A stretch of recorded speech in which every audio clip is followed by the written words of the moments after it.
Hi, everyone, and welcome to another episode of the coMra podcast series, founded by Radiant Life Technologies. My name is Mikhail Tsvetanov, and I'm the host of the coMra podcast. In this immersive podcast series, we delve into the profound transformation of healing science and technology happening in the world today. And our aim is to empower and enlighten health seekers by offering valuable insights and inspiration shared by our guests and by guiding listeners on their unique path to lasting health and happiness. For those who might not know, coMra stands for Coherence Through Modulation of Radiances and is the very healing force behind coMra therapy, which was created by Radiant Life Technologies. You can find our podcast on all major podcast platforms and social media networks. And if you wish to stay in touch, press that subscribe or follow button right now and become part of our coMra community. I'm very pleased to introduce my next guest today, Mr. Garrett Murrin. Garrett is Regional Manager for North America at Radiant Life Technologies and a coMra Therapy Guide. And we'll be speaking more about what a coMra Therapy Guide means throughout our discussion. Garrett and his wife Avril has been working with individuals and practitioners across North America and educating them in discovering and unfolding their full potential in becoming holistically self-sufficient, with a special focus on health and healing. And we'll be talking today with Garrett about his passion in the continuous exploration of the question, what if? And the many different paths that this passion has led Garrett throughout his life. Hello, Garrett. Welcome to the coMra podcast. Thank you, Mikhail. Pleasure to be here. I'm very happy to have you on the podcast, Garrett, today. Garrett, when I was thinking about how to open the podcast and actually what would be the leading topic of the podcast, one of the sources I checked was your LinkedIn profile.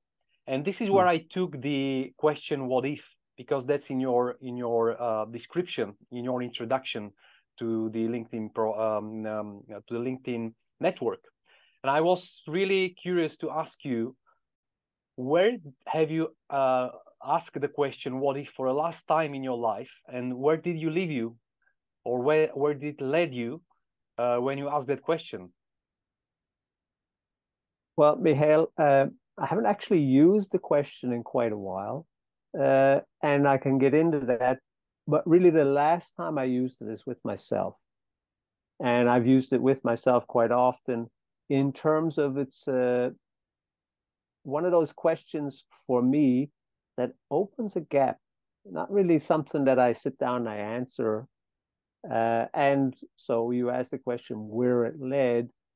Well, it's the exploration of this unknown. But like I said, I haven't used the question with people in a while. Yeah, and I can explain why, but yeah.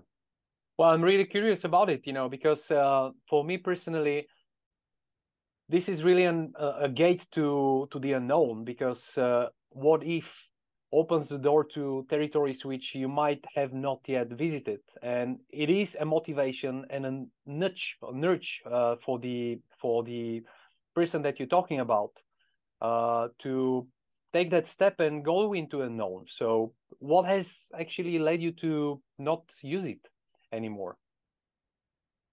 Well, what I end up finding, Mikhail, is that people kind of, when they're posed a question, they feel like they have to answer it. And I noticed that people started to feel uncomfortable in trying to answer that question. So I said, okay, well, let me change how I do this in terms of it. Instead of it opening it up for the unknown to that potential, this, place of exploration, people would feel bad that they didn't know the answer, or they just wouldn't have any context for the question. So this is what caused me to start to change how I approach that. Have you been using that question to yourself, asking yourself, what if? Absolutely, yes. It's been a very pertinent question in my own journey for quite a while because, like I said, when I pose the question, it creates a kind of pause.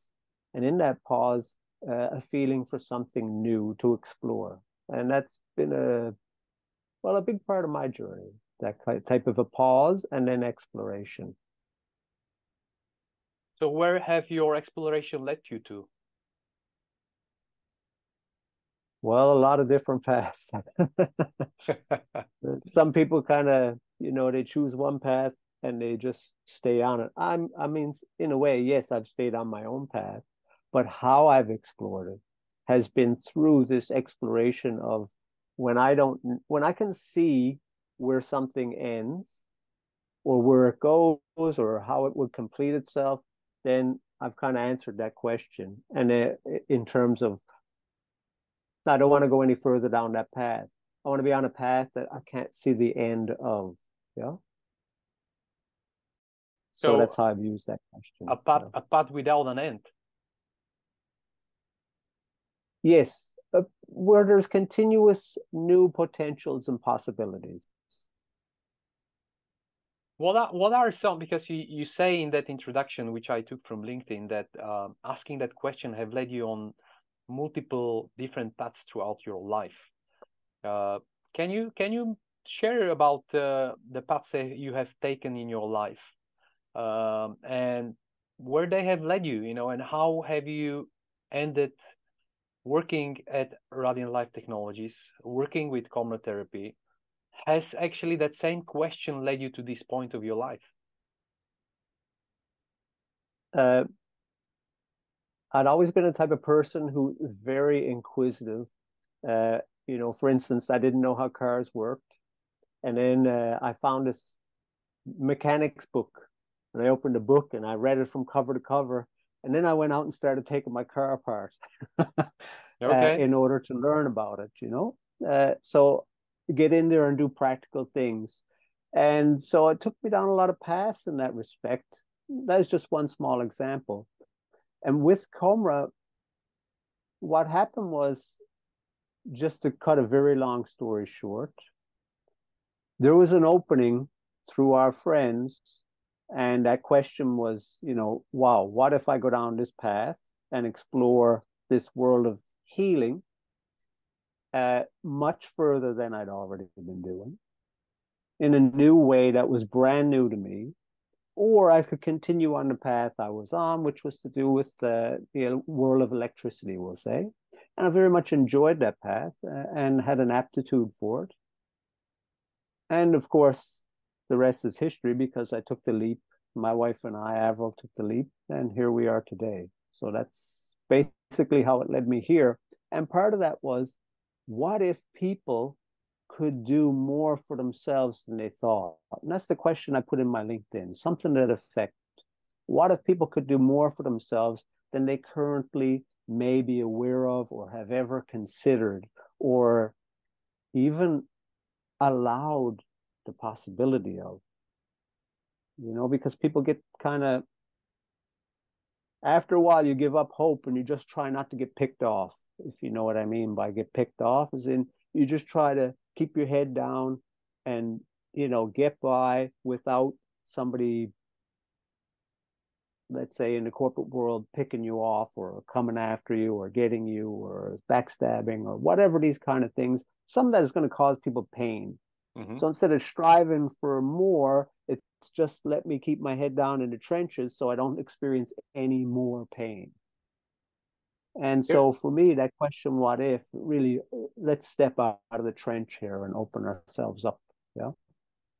That's actually what I wanted to ask you. What came up to my mind is, when do you think people stop asking that question themselves in their lives? Because I'm sure as little kids, and I think you were referring to that time when you were young or younger, or you were I don't know, a teenager, when you kept asking that question yourself, and what's led you to start digging into your car. Probably you have disassembled other things and toys before in your life. What is your feeling about what leads people to stop asking that question in their lives, and when it happens actually? Just one little funny story about taking things apart and that. So I had this little toolkit when I was a little kid with a saw, an actual saw and an actual hammer. So I'm driving nails into the furniture and sawing at the table leg and these kind of things. And then I'm learning to read, and it says, I have this watch. I did a TV commercial, a little kid, and we got a watch for being on the commercial, and the watch said shock proof. I got this hammer. I'm like, oh well, let's see how that works. Bang! And I hit the watch with the hammer. I didn't understand at the time that shock meant, electricity shock. I thought shock as in, So this type of exploration, lots of making mistakes. But anyway, back to your question. What was the question again? Well, the question is, by the way, before I repeat the question, I just want to check one thing with you. So shock resistant on a watch means that it's resistant towards electrical shock. Is that the thing? I don't know, actually. Because, if that is really the case, then I've been misled all my life. But no, I can definitely relate to that curiosity, to just hit the watch with a with the instrument, it's with the hammer. It makes complete sense. And that was my question, Garrett. When kids actually turn into adults, which would think that hitting and proving that a watch is a shock proofed with a hammer is not an appropriate thing, because for you as a kid it was just the most appropriate thing and the most natural and essential thing to do. I can resonate with that, and I can relate to it. So when do you feel people stop dealing with that curiosity and giving expression of that curiosity in life?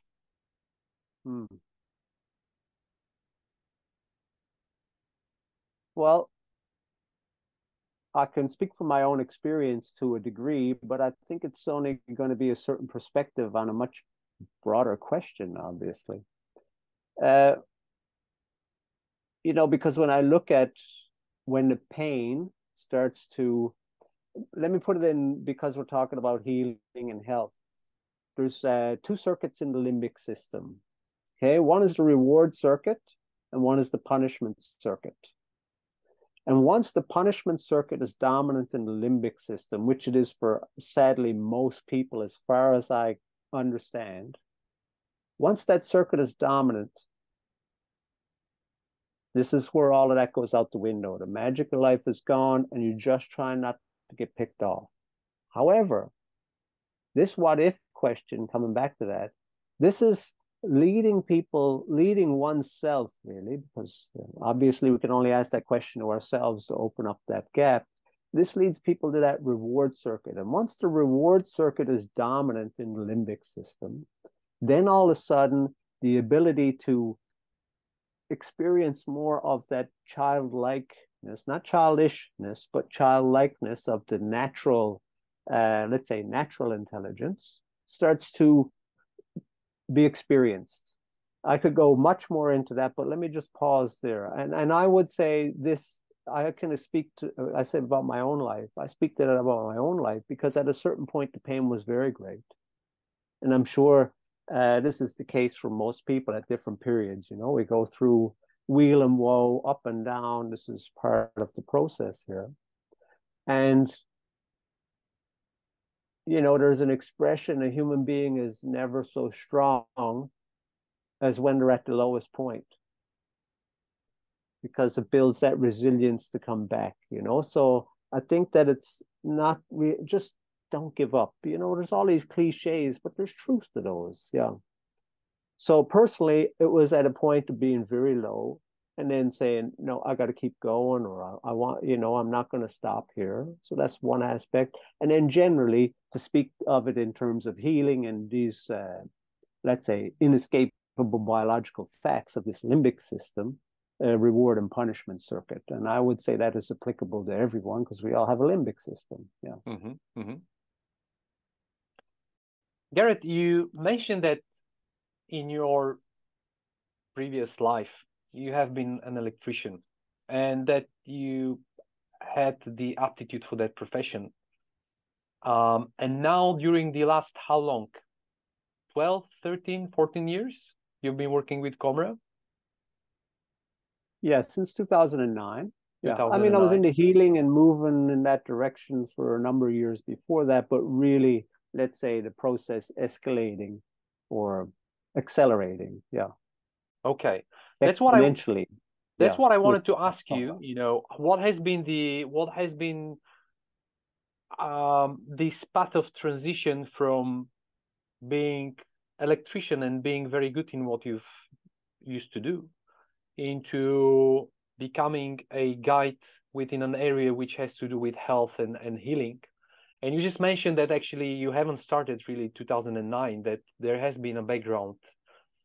But what was this process of transition? How did it go? What it took for you, to come to a point when today you can, I'm asking you about the question what if, and you are referring already to systems in the body which work in some way, and you are connecting that to the mindset of the people as well. What has been this path of transition? How it's been going, where it started, um, and when it finally took place? Well, I suppose it would have started when I got here on this planet, in the sense that everything is connected. So you talk to anyone about their life, and most people can see how it's very fascinating. I made a choice here when I was 20 that had I not made that choice, I wouldn't have the knowledge for this area here when I'm 40 or 50. So this connection, this thread that runs through a life. And I suppose I'd always set myself up after a certain turning point in my life where I wanted to take the path that I didn't know about. I always wanted to do something new. And in that, like I said, I had a good aptitude with electrical. I had good experience and these kind of things, and I enjoyed it. And I started to move more and more into the area of health, mainly through men's health, men's groups and facilitating and these kind of things, through people with, let's say, emotional and mental struggles. I don't want to say problems. I mean, we all have challenges, And this started to really open me up in a new way because obviously, I'm not some teacher. I'm experiencing my own experience and working with other people, and they're having their experiences. And so it's through, let's say, you teach best what you most need to learn. Not that, like I said, not that I was teaching, but applying the things that I knew to work with other men through different issues.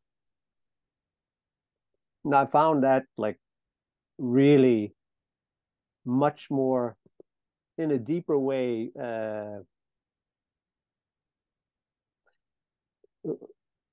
I liked electrical. I was good at it.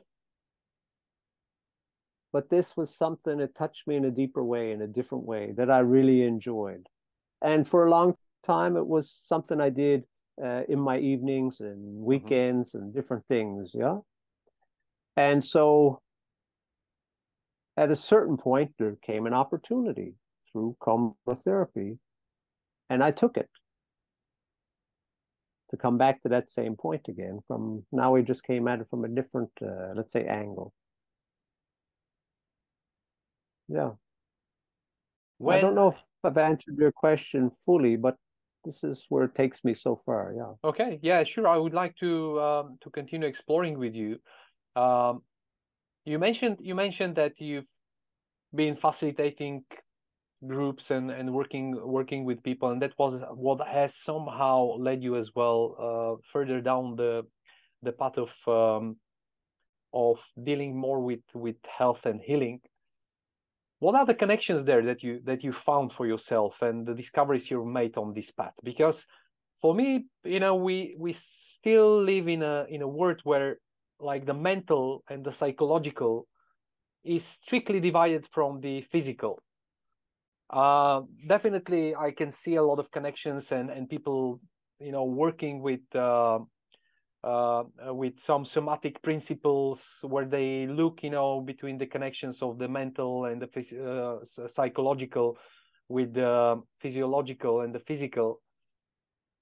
But still, for me, there is a big division between the two.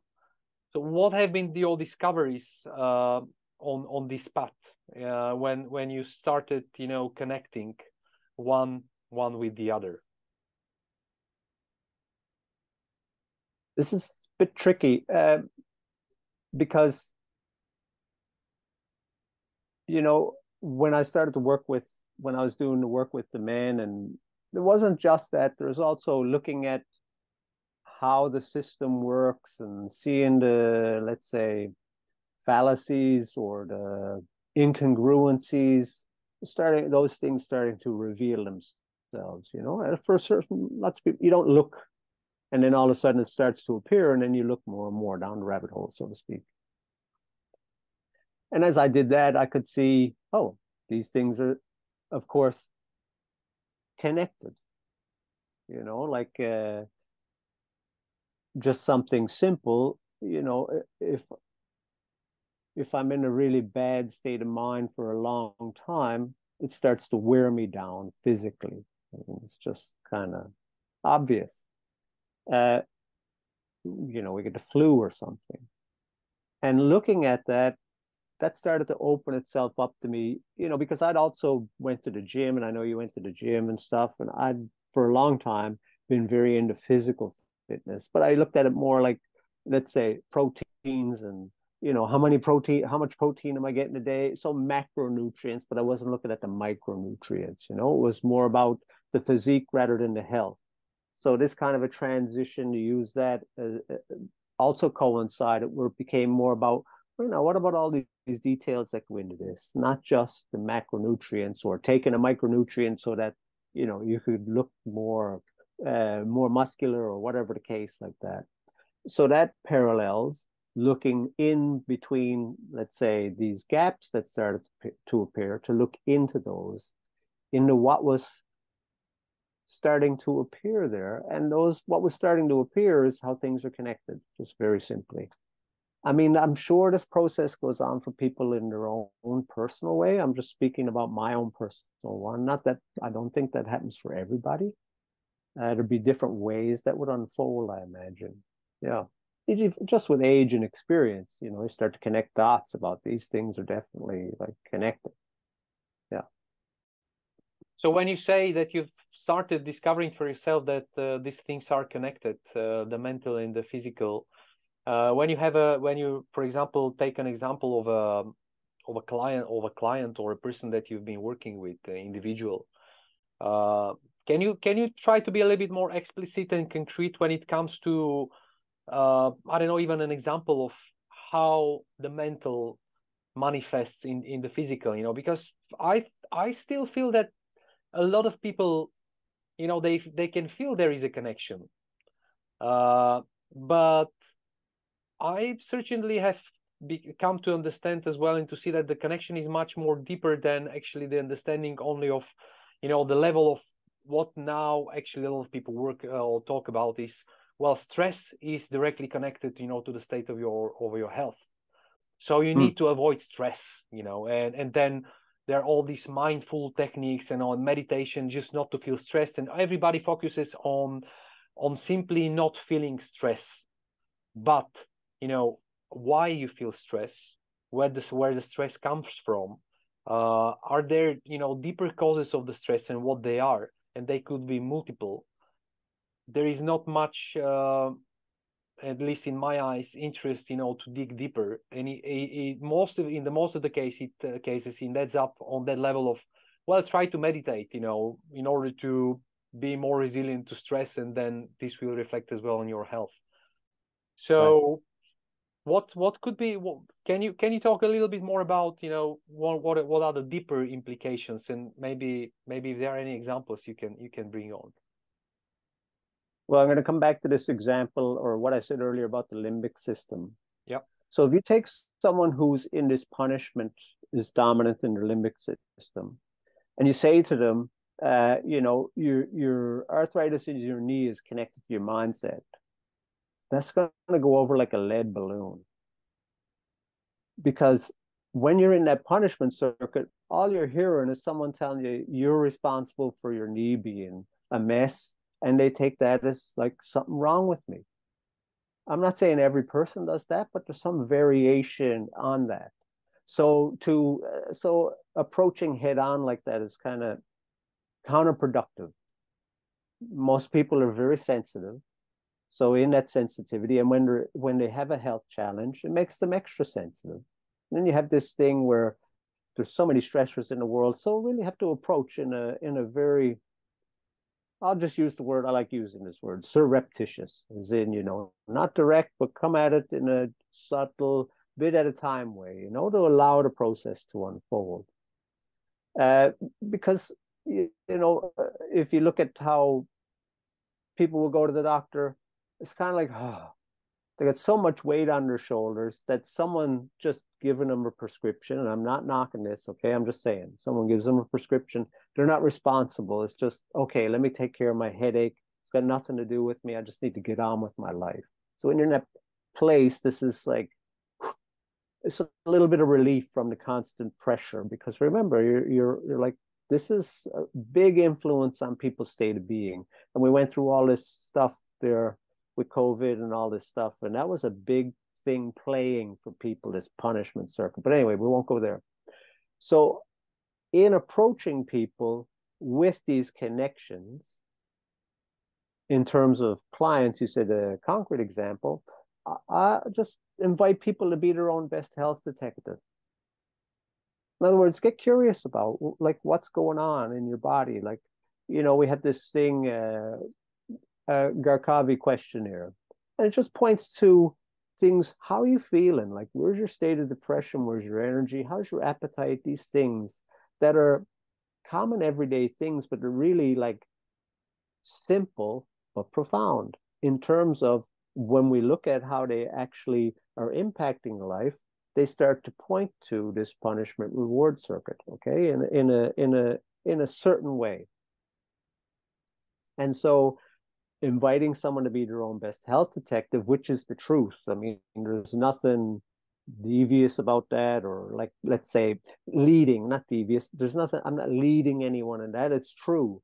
Only the person, only the individual can know what is going on in their body. They already know more than anyone else, and they have to repeat the story over and over and over and over again, depending on who they're going to see, of course. Yeah. And so inviting them to not just say that for other people, but for them to explore it for themselves. Again, like I said, in a light and curious as possible way, without it being another chore or mission added to anything. And this, for me, starts to open up the door to people starting to make connections in a very natural way for where they're at in their own healing journey, and not feeling like, someone is shining the light of interrogation on them and saying, hey, your knee hurts because, you're angry, or whatever the case it is. Like, this is, yeah. So this is how I see that working, and why we have to be careful and respectful. Really, it just boils down to respect for where people are at, and acknowledge that, hey, this is not easy, especially when people are ill and facing health challenges. All their faculties are compromised in terms of, well, you take just, okay, you never had a serious health challenge, but if you're really sick and you're in bed and someone asks you a question, you're like, oh, give me a minute. I can't really think about that right now, So yeah. Yeah, sure. I completely understand and resonate with you. And I've been recently reading the book of James Nestor, Breathe, and I just finished the book, and there is an epilogue at the end. And because he goes through a lot of different breathing techniques, and he's sharing about their health or healing potential. By the end of the book, he says an interesting thing that he's been meeting with a lot of people who would approach him, and they would ask him for a healing technique or breathing technique which will help them with serious diseases, or help their relatives with serious diseases. And in the epilogue, he says, at the end of the day, don't forget that medicine has today advanced in a big way, and when there are serious health issues, the advisable way would be to go and check with your doctor and see, how you can be. If you are, let's say, your life is threatened, and you need right now an urgent, let's say, a surgery or something, just go and consult that with your doctor, and if necessary, undergo the surgery. And breathing techniques are more on the side of, let's say, prevention. So before the the worst comes, the worst scenario comes, that's what breathing can help you with. Now, I have my own opinion about that, and I don't want to be challenging his own opinion on that. But where this leads me to is that there are two states of the coin. One is, let's say, the state of prevention and working on achieving this state of coherence and hyasis in your body and sustaining it there. The other is when you have some kind of an urgent health issue, looking for a way how to resolve that, and only then, start working back on putting your body into balance and actually preventing the disease coming back to you. So for me, from what you were saying, that approach of looking beyond the only stage of, well, stress causes disease, looking beyond actually what stress means, digging deeper and trying to find the real mental issue which you need to approach, which is about how you have been feeling in your life, how you have been approaching life in general, rather than trying to lead someone when they are in the bed with high temperature, feeling, in pain, and trying to talk to them about that. And am I getting you correctly, what you were saying? Yes, in a sense, but I'm saying that in my approach, how I work with people, no matter what state of health or health challenge they're experiencing, there's still an invitation to explore in a curious way. And yes, of course, if there's an acute thing going on and you need acute care, then yeah, you need to take care of things. But I was more talking about it in the sense of in looking for the connections, how to go, because my sense of your question was, how do you go about what opened that up for you? And how do you used to give you a concrete example of how I work with people, or what I would suggest to people, or how I go about things in working with people. And this is how I go about it, and the rationale behind it. Not that it's a formula, but it's just what I might change it soon. I don't know. I have no idea. It's what life shows me. What if, okay, starts to open up a new potential that'll unfold itself. But it's really a way to try and just hold the door open to facilitate a process. In other words, the person still has to do what they need to do or want to do. And I don't know where people are at in their journey. Everyone's at such different places in their journey in terms of health and what they actually need at that point. And so this is more where I'm coming from than this. And certainly, the man said, from what I understood, you said, not really a formula, it's what you need. Yes. Yeah, absolutely. That's my understanding as well, that what in a way he was saying in that epilogue of the book is just explore for yourself. Because people were, they were approaching him, and now that leads me to my next question. They were approaching him as an expert because he has written that book. He has done all the research, now he's been holding these lectures, and people look up to him as the expert. And by that epilogue, what he's saying is, I'm just a researcher. I'm in the best a guide through the word of breathing techniques. I've outlined that all in my book, and you as the reader, you can try some of the techniques for yourself, see what your experience with that will be, and then if you are curious enough, see where it can lead you to. And if you are on a big need, maybe just experiment with breathing, experiment with other healing modalities or therapies, and see what works for you. So this was more of what he was saying, and now you are as well helping me to understand that, or to get a better feeling about it. And this leads me, to my question. When I share with you the script of our interview today, and you came with a feedback to me that you are not an expert, because I had called you an expert on coMra therapy, and then I realized, well, yeah, I mean, you've mentioned that before to me as well, that you don't see yourself as an expert. You are more of what I would say a guide in the world of coMra therapy and the abilities of coMra and healing as such. And you are a guide through your own experience, which you are sharing with people. But what is it there, about the expert that caught your attention and caused you to write me back and just say, hey, I'm not an expert. Okay, so now this is a big question. So I'm gonna few pieces. One is, I don't know how it is in Europe, but in North America, Canada, US, my perception, my experience is and I'm going to say formatting, not conditioning, because conditioning says I'm still me, but there's a little bit of conditioning. Whereas formatting is like, you're cut out, you're fit into this, you're formatted, okay? That experts are the ones with the answers. And I see people with very specialized knowledge, okay? I worked with a nuclear engineer and I used to tease him. I say, you know what they say about engineers, like nuclear engineers? He said, what's that? I said, they can figure out the square root of a pickle jar, but they can't get the lid off the thing. He actually didn't like that joke, but I found it quite funny. Why I say that is when you have very specialized knowledge, okay, that's one thing, but it usually precludes the whole.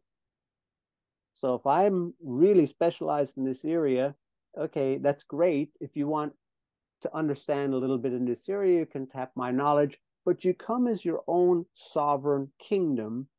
And I say sovereign kingdom because I see individuals, they're sovereign, okay? You are your own kingdom. And you're getting advice, guidance, input, information from some outside person passing through your kingdom, we'll say, okay? But you don't give up your throne to that person and put them on the throne when they have some good stuff to say. You just don't do it. But this is exactly what we do in our formatting here in North America. Whoever is the expert is the one who's at the higher position. And why I say that, I'm going in a few different areas, but I'm hopefully going to bring it together more coherently. There's a nursery rhyme. Humpty Dumpty sat on the wall. Humpty Dumpty had a great fall. All the king's horses, all the king's men couldn't put Humpty together again. And really, when we make someone an expert, we put them on the wall. And at some point, now we have to expend the energy to get them back off that wall. And they will be Humpty Dumpty. And a lot of times, needlessly so. This is what I mean by this, all the king's horses and all. Anyway, we don't have to go into the nursery rhyme. But why I'm saying that is because when a person is in that limbic system punishment dominated circuit and they're in that, they're very, they don't want to get picked off. Fear is the dominating factor in their life, or a big influence. It's not the dominating factor. It's a big relief when someone says, I have the answer for you. It's a huge relief. Oh. But then it doesn't. He's dead now, Dr. Willix. He worked with coMra therapy. He was a heart surgeon. And he said, he wrote it in his book, actually, Confessions of an Ex-Heart Surgeon. He was sharing it with me. I was at his office one day. He said, I pioneered a certain heart surgery, like big shot in that field. He said, Porsche, lots of money and everything. He said, I'm cutting this fellow open. And he goes, this is stupid. He's going to be back in 3 years.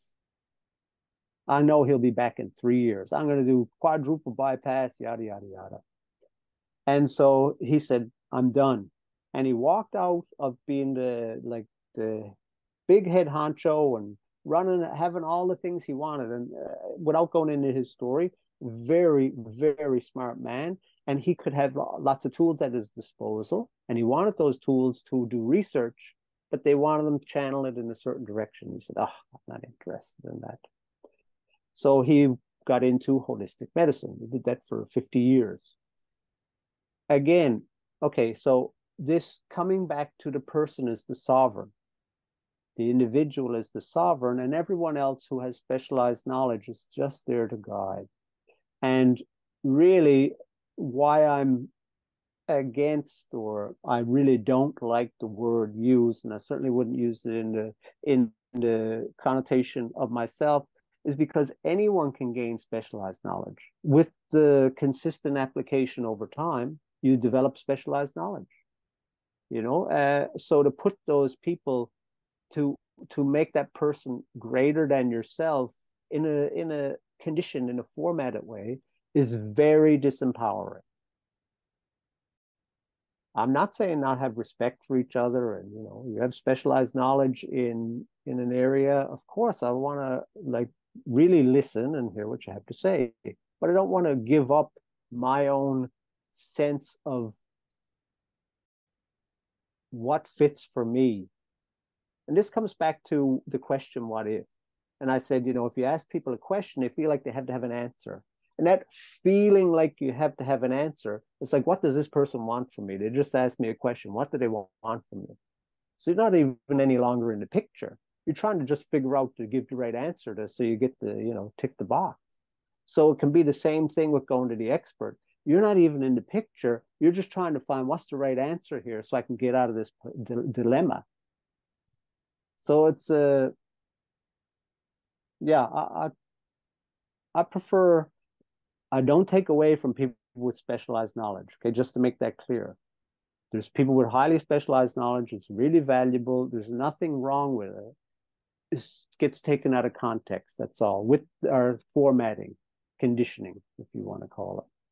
And so I'm not in favor of that, of touting myself as an expert, because when people do that, another aspect of it, that person, remember I just said, consistent, sustained over time exploration in that one area.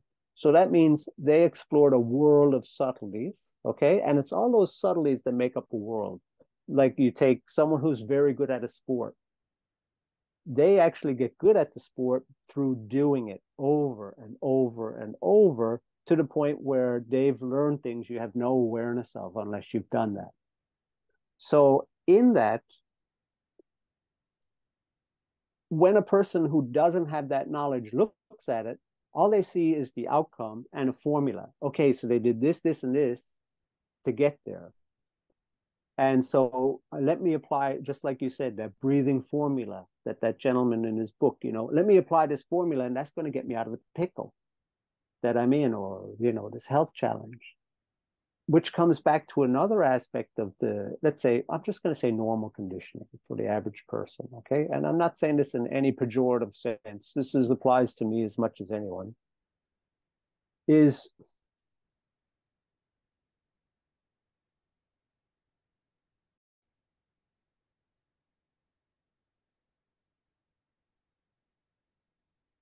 Garrett?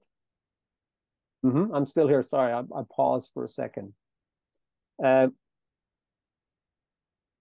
just want to see how to connect these together.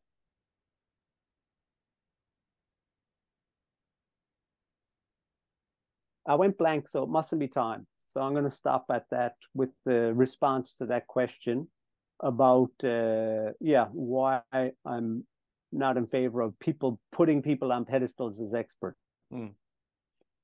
and what the would be formulas that.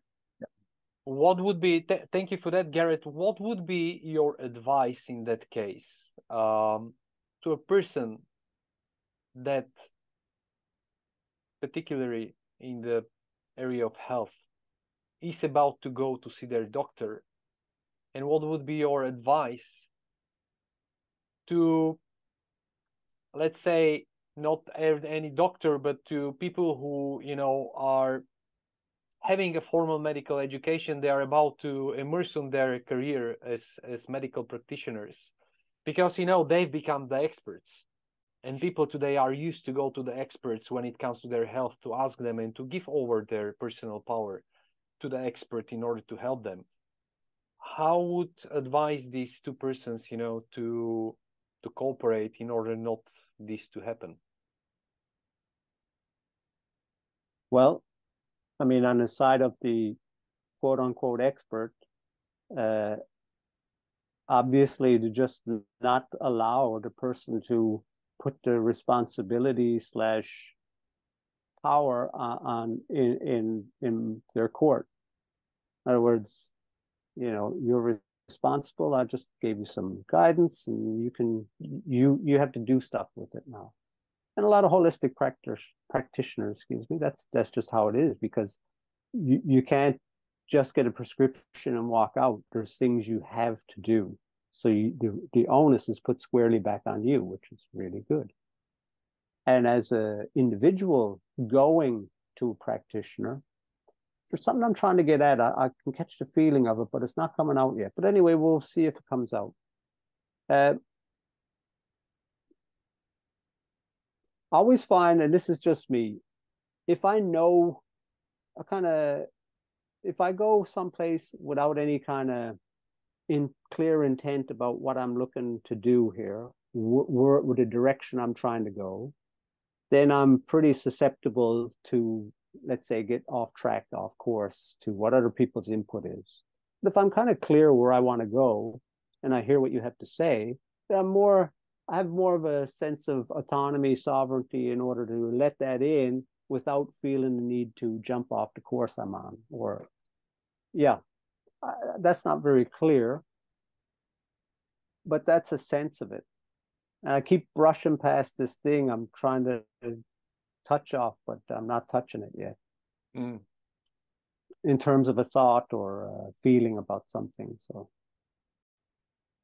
Garrett, on that same note or related note, me personally, as I've been looking more and more into health as well, thanks to coMra therapy, and on my side through working with athletes, or being an athlete myself, and exploring how coMra could help within the area of athleticism, and how the mechanism of regeneration and everything works. What I've been sensing on one side is that the body we live in and all that system, and as well connected to the mental, psychological side, is very vast and very complex, which actually leads you to that perception that it must be also very complicated. And that's where the experts come in, because they spend 5 years first, in the university, then another 5 years to become experts of particular area of the body, and then they start practicing and they become these top-notch experts and so on, because it is so complicated.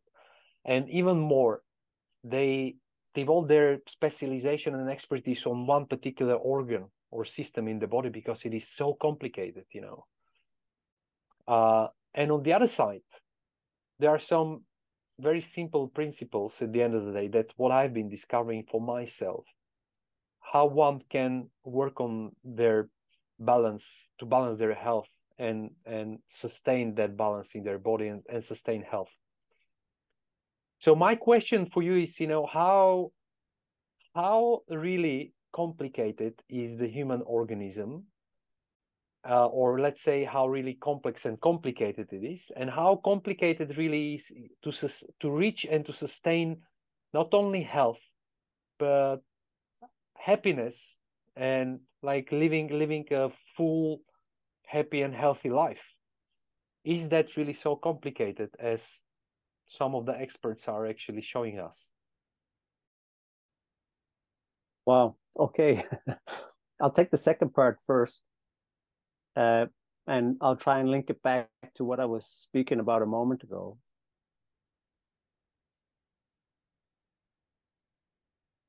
If you picture,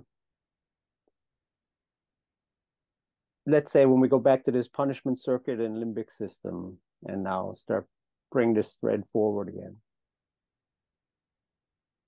The way things are generally presented when people approach an expert is you have a problem and they have a solution. Okay. And this is, and I mentioned Dr. Willickson, he's got the person's chest open right up and he's like, this is stupid. So highly specialized, okay, it has this application. But what ends up, not always the case, but we start to frame our life as a problem to be solved.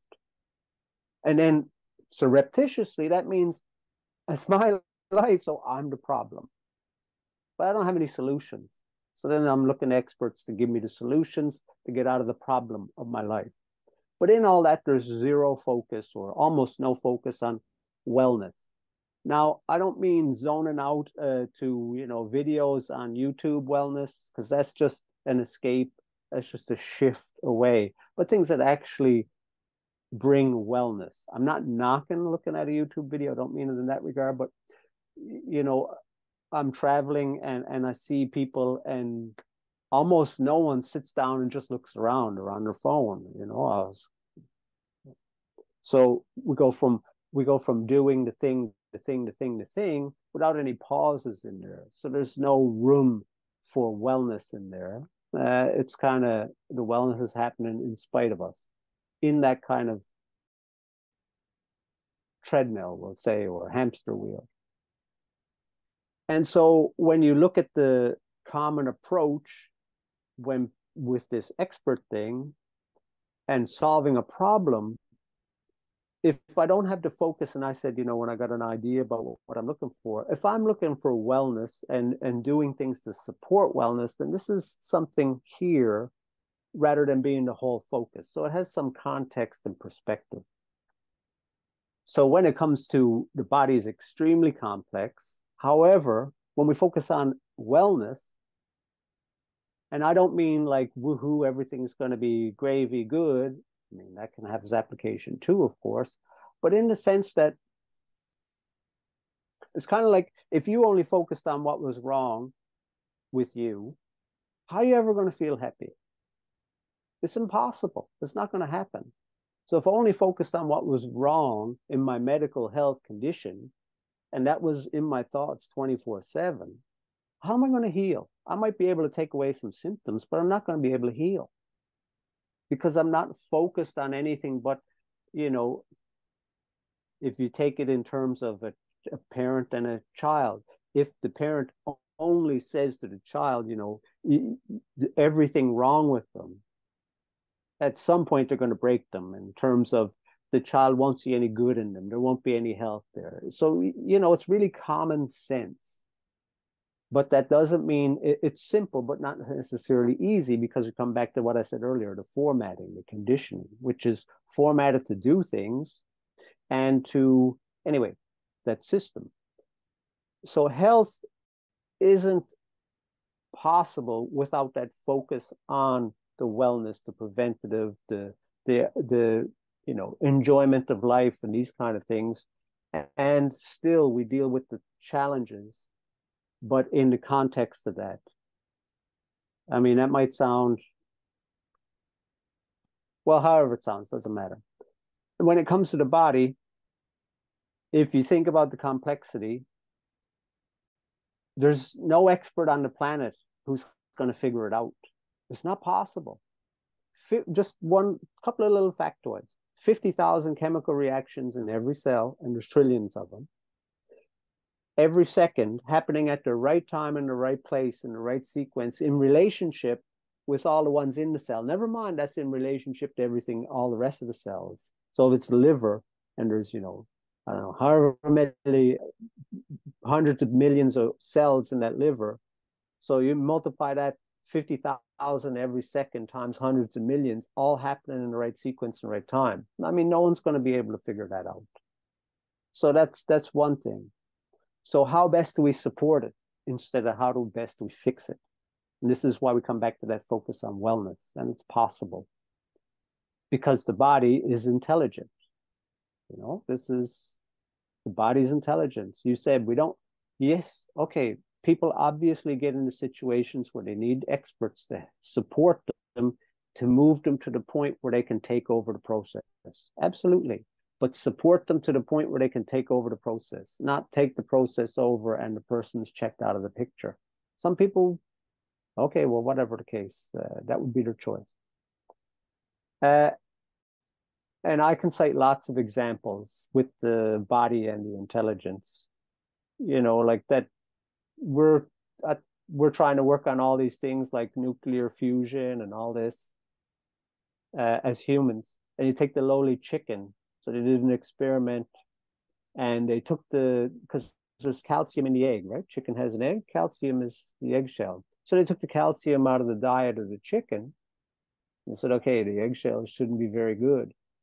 The eggshells were just as good. And they're like, well, how's this possible? And they said, well, maybe it's leaching it out of the chicken's bones. So they checked, no, it's not coming out of the chicken's bones. So they look further. The chicken was taking silica and squeezing it together in its mitochondria and making calcium. That's like the amount of energy required is like, I don't know, several thousand degrees of temperature in a chemistry lab to take silica and make it into calcium. And the chicken is just the lowly chicken squawking in the ground is doing that. So, like we could go on with example after example like that. So I don't know if I've answered your question, but yeah, without the focus on well-being, it's not possible. And the complexity, sure, experts and people who have very specialized knowledge to help a person through those periods where they just don't have the knowledge required so they can take over the process to continue. Because ultimately, from my perspective, the only purpose of everything happening here is to lead us back to ourselves. Yeah. Garrett, I think that's the answer at the end, leading back to ourselves, because I mean, you just mentioned all these processes taking place in the cell, and there are so many other processes taking place in the body. And yeah, I've been through some healing processes, that my family has been through, and with some complicated diseases as well. And I've witnessed that approach of actually trying to dissect the processes, a very complicated processes, in order to find one particular process which has to be fixed in order to fix that overall state of the body. And for me, this is like drilling into the rabbit hole. It is maybe just sheer luck, to actually influence something which at the end of the day will come out as a solution to the problem that you've been drilling down to resolve.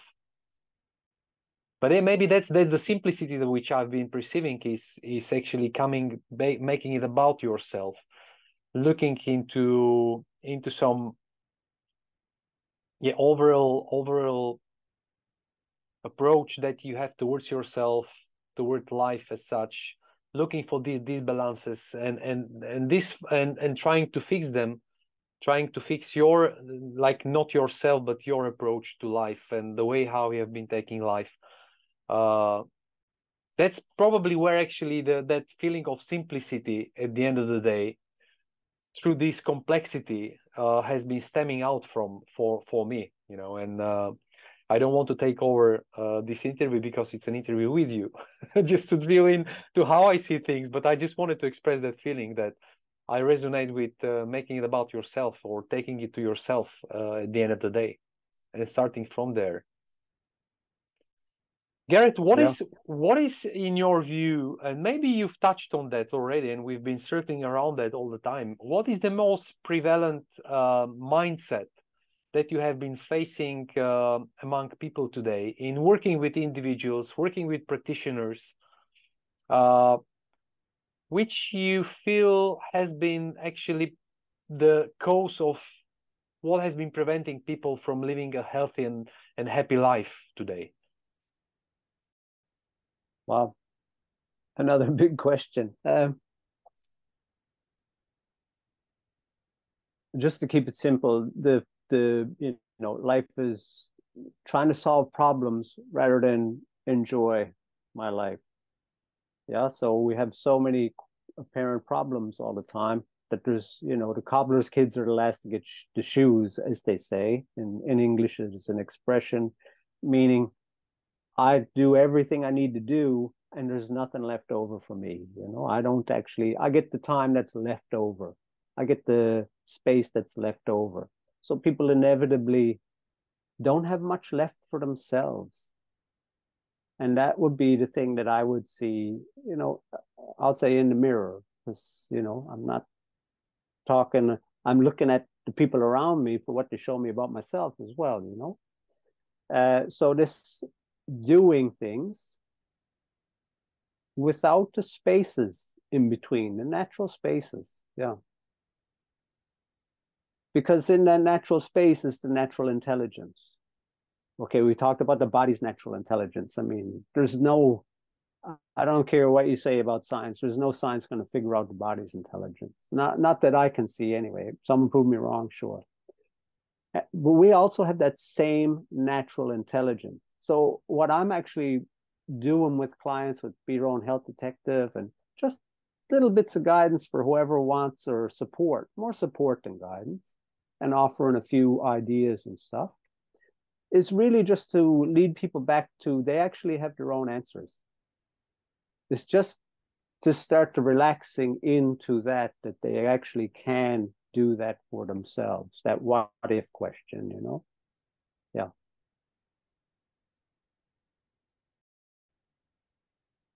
So again, it's actually, yeah, leading or taking it back to yourself. And I think, you answered in a very simple way at the end of the day. The solution is very simple. Or not solution, but the prevalent mindset is not allowing time for yourself, as in having that pause, that break moment when you just stay with yourself and allow space, probably to express yourself as well. Yeah, that's what I'm picking up. That's what I'm making about myself. It's just, like focusing on delivering, doing, but not bringing yourself into the quotation.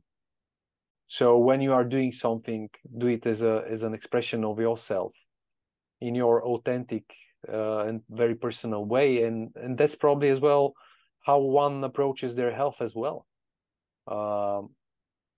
Bringing themselves into the quotation, making it about themselves, and through that healing journey, expressing themselves. This has been at least my case, especially with all these like sports activities and wellness activities.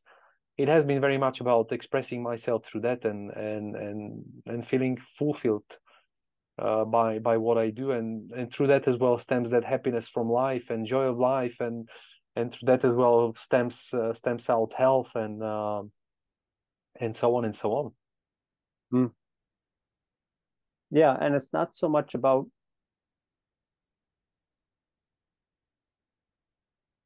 the pause isn't like sitting back and meditating. Okay, that's applicable for some people, but not for other people. But the pause is just this, there's a natural time to do things. But then one of the things I have to remind a lot of people of with healing, and especially sports people, okay, when you have increase in healing, it's not the indication to do more. And almost everyone, to the man, to the person, once they feel better, they do more. And this is actually the that just perpetuates the whole cycle, because let's say if we're going to call a purpose to illness is to bring me back in relation to myself, because I have to actually start looking at myself, whether it's okay, I can't eat 9 bags of chips, or I'm just joking, of course, I need to change my diet. Oh, actually, 16 hours in front of the computer is too much. I can't keep the cell phone in my back pocket because that hip is actually bugging me, and so in those little things, becoming aware, or big things, becoming aware of my own self, my own life, and not just doing. And that really opens up the wellness, because the body can heal itself. Okay, does it every time perfectly? Well, I don't know, because I don't understand what each person's journey is here for. Like, everyone has a different experience on this planet, and there's always exceptions to every rule. But at the end of the day, what I observe is that any illness leads the person, or creates the opportunity to lead the person toward themselves. And in that moving toward themselves, this is where wellness comes. And through that wellness is the solutions to the things that aren't working, be that with health, and if not the solution, the acceptance of it, so that it's not a problem that I'm obsessing about. I see people amazing, like, pain tolerances. People are like quite strong, who say, okay, well, this is how it is right now, and I'm going to keep going with my life. And they actually do it. It's like, wow. So yeah, it's that space. Yeah, leaving ourselves some space. Garrett, do you think that health and healing is something which is guaranteed to us in this life? Well, what is health and healing, though? This is like, when you say that, this can mean a lot of different things, because, at the end of the day, no one actually cares about the pain. No one actually cares about their disease. What they care about is getting to quality of life, getting to the life they want to live. So if healing means getting to the life one wants to live, then we're back to that same point of, we have to focus on the wellness to grow that. It's kind of like, I said, okay, so you want to talk about people who are experts. How much time in a day do people actually take for themselves? And I don't mean a zone out or escape, or just somewhere you go, oh, just so you don't have to think about anything anymore. I mean, take actual time out for yourselves. So if that's only an hour a week, well, we're not going to be very skilled at well-being. But if we're taking, I'm not saying park off on a pillow and don't take care of responsibilities. This is part of the challenge. The more space, the more that is devoted to that, or set aside, or allotted to that. And that can be in the middle of doing something that I'm busy doing. It doesn't have to be time out somewhere. But that's another conversation. The more I focus on that, the more I become an expert in well-being. Back to that term. I'm using the term like I'm using quotations. But everyone's in essence, I guess everyone is the expert in their own life, but only them, no one else. So with that, let me stop there. I can imagine, right now, and I don't know if I'm gonna do that, because I will listen one more time to our discussion, to our conversation. I will think about a good title for the podcast episode, but become your own expert. I think it could be very relevant from what you are saying, because it is about that at the end of the day. Only us can be experts in our own lives, because only us and ourselves, we can get to know ourselves, and get us in a truthful and real way. Nobody can actually get into our shoes and get to know ourselves, and get to know us as well as we could get to know us and ourselves, Yes. if we go for it. And I wanted to add something to that. and this is, I feel, very important. There is nothing wrong with anyone. As in, there's nothing wrong with me that I need to fix. I'm not broken and needing fixing. And this is part of the doing thing, where if I'm not an expert, that means I need to fix the things. Anyway, there's nothing wrong. What we're doing is adjusting from being solely focused on doing to this, and in other words, problems that need solutions, which is, let's say, the negative side. Fire to put out, to adjusting to the wellness and increasing wellness, and doing that as a continuous practice in our lives. And you know what's going to happen? Remember, I talked about at the very beginning, the limbic system will go from punishment circuit to reward circuit. And as that happens, the body becomes more coherent, okay?